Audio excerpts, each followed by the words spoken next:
क्रम युक्त है। स्वामी दयानंद जी ने सत्यार प्रकाश में पहला ही मंत्र लिखा है। अगली चीज क्या है? कहते हैं मित्र है।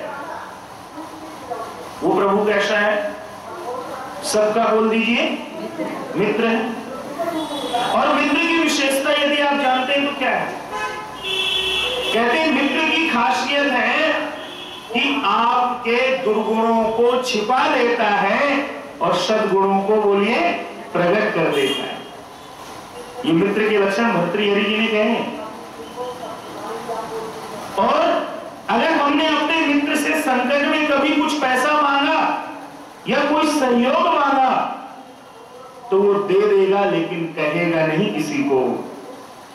आप दोनों ही चीजों में परमात्मा को तोलिए। क्या करता है वो?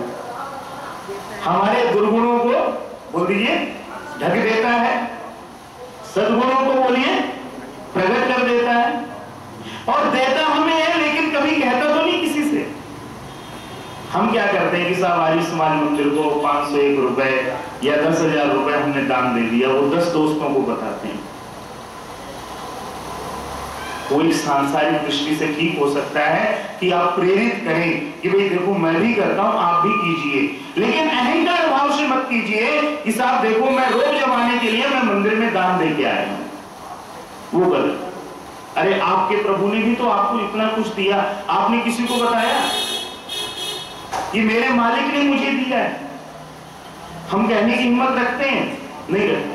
क्या कहते हैं? साहब मैंने परिश्रम किया, प्रभु ने मुझे शक्ति दी तो मैंने परिश्रम किया। लेकिन क्या बोल देना चाहिए साथ में कि नहीं, प्रभु ने प्रेरणा दी तो मैंने बोल दीजिए परिश्रम किया। अगर वो प्रभु प्रेरणा नहीं देगा तो वही हम परिश्रम क्यों कर पाएंगे उस दिशा में? परिश्रम तो आप देखिए, ये जो रिक्शा चलाने वाला ये भी करता है, फल बेचने वाला वो भी करता है, सब्जी बेचने वाला वो भी करता है। लेकिन मुझे आपको उस प्रभु ने कुछ ऐसी सुंदर प्रेरणा दी जिसके कारण हमारा परिश्रम फलवान हो गया, फलित हो गया। ये किसकी कृपा है? बोल दीजिए परमपिता परमात्मा की है, क्योंकि वो मित्र है हमारा। लेकिन हम उसको मित्र नहीं समझते हैं। क्यों? अगर मित्र समझे, आप एक बात बता दीजिए, आपका जो सबसे क्लोज मित्र है, एक तो मित्र होगा सबका, जो आपका सबसे क्लोज मित्र है, जब वो आप उससे बात कर लेते हैं, आपने उस पर काम छोड़ दिया, फिर आप क्या हो जाते हैं? बोल दीजिए निश्चिंत हो जाते हैं ना। लेकिन जो प्रभु पल पल हमारी सहायता कर रहा है, उस पर हम कोई छोड़ की चीज राजी नहीं है। लेकिन यहाँ पे मंत्र कहता है कि नहीं, विश्वास करो, अपने आप को जगाओ, वो तुम्हारा सबसे सच्चा मित्र है। उसके अलावा और कोई मित्र नहीं हो सकता। और अगली चीज क्या है? वरुण है, शम, सर्वोत्तम सुख कारक, सर्वोत्तम सुख स्वरूप है। आप बता दीजिए सच्चा सुख कहां मिलता है आपको? भगवान के पास बैठने में।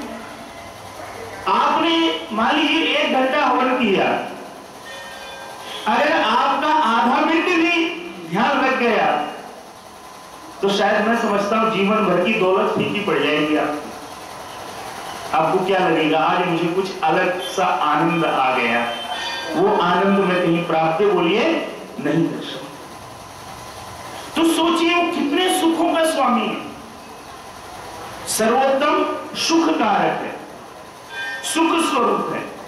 आगे क्या कहते हैं? अर्यमः, सुख का प्रचारक भी है, और इंद्र माने सकल ऐश्वर्य का देने वाला है। जो परमात्मा है उसका नाम क्या है? इंद्र है। आगे आपको नामों की चर्चा आएगी, अभी मैं केवल मंत्र तक सीमित रहना चाहता हूं। आगे क्या है? कहते हैं बृहस्पति सबका अधिष्ठाता है। अधिष्ठाता शब्द से आपको बता दूं सबका संरक्षक है।